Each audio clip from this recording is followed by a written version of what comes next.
Hey, what's up, guys? Michael here with Someday Tactics and Knives, and I want to address a comment I got from a very nice friend from the internet. I'm not naming names, but he said you need the right tools for the job if you're gonna be a knife maker. And yes, I agree, totally. If you're gonna be a knife maker for real, yes, then you need the right tools. But when you're starting out and you don't know jack about metal, you don't know anything about heat treat, you don't know anything about how to get the knife you want. The common misconception is that you can't take a file and a hammer and make a knife. That's just, of course you can. It's a piece of metal that cuts. It ain't that hard. But sometimes you need the right tools in order to make it extra special, beautiful. Ground in the right way and all of that. Of course you do. Sometimes CNC is a great option. Any knife maker out there comes across this, and anyone who really doesn't want to be a knife maker but thinks he does comes across this misconception, because you can make a knife with a file. Take an old propeller off something and a cutting blade, cut a knife out and just ground it. It'll cut. I started out with this. Let me show you. This is what I started out with. I call it the flagship. Get it? Well, anyway, what it is, it's just a basic platform, and you got a inverted, what's it called?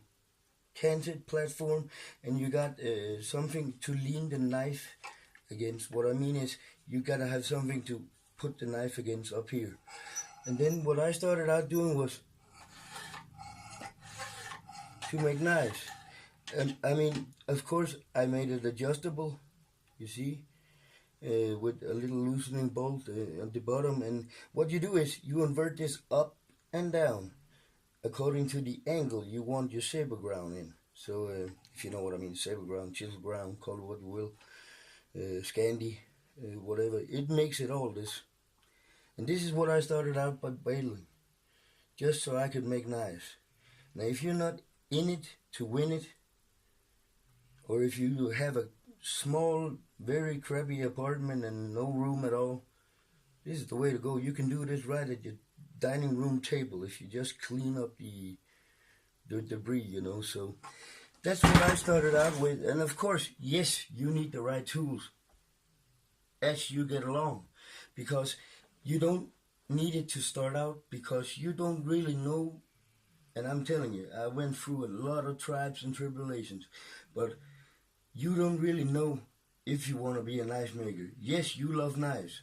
We all love knives, but that doesn't mean you're a knife maker.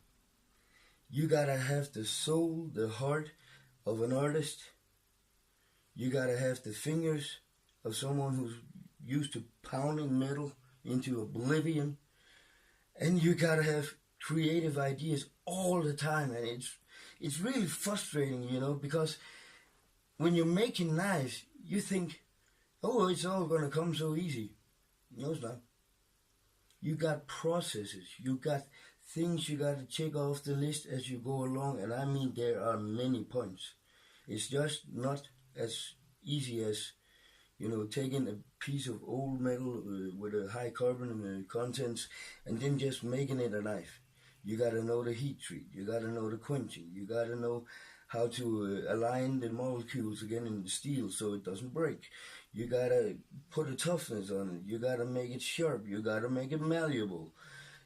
All of these things come into play. I was lucky I had a father who taught me just about everything I know. Just by looking at him over many, many years, what he does and how he does it, I kind of got a grip fast on how the mechanical works. And then I kind of got into blacksmithing in a stainless steel shop, and I was there for about 3 years, just kind of learning and watching what the others do, and it was a great experience. But I got the knowledge behind me to back up my knives. Most of you don't, And that's the bare minimum of it.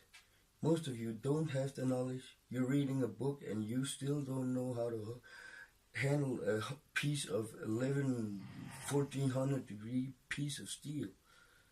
You gotta have safety rules. You gotta make precautions. You gotta have an extinguisher.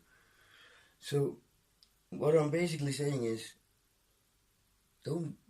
if you want to move fast, yeah, that's great. But you better be damn sure you want it, because none of us knife makers are making a lot of money. We just ain't, man. With costs and with time put into it, creative ideas, the mindset you have to go into, look into yourself and make a knife in your head. I mean, that takes so much, man. I mean, really. And not to my own horn, but I went through all that. I'm on the other side. So that's how easy it is. Anyway, I hope you find this somewhat informative, and if you really want to be a knife maker, join us, brother. We got room. But if you just want to make one knife, start out with something like the old flagship. It takes like, I don't know, it took me about an hour to make this. That's how easy it is. I mean, it's just a file hold down by clips in both ends, and then you can control the angle all the time. I'll show you a knife I made with it. Just one moment. This was the blade for my first titanium frame lock I made for a friend, and I didn't have the right tools back then, but look what you can do with just this flagship. I mean, that's cool. It's used and old and rusty, but it's cool. I kept the blade and made a new one for him so he could keep on titanium that thing. So, anyway, Michael Someday Tactics and Knives, and I'll catch you on the next one. Bye, friend.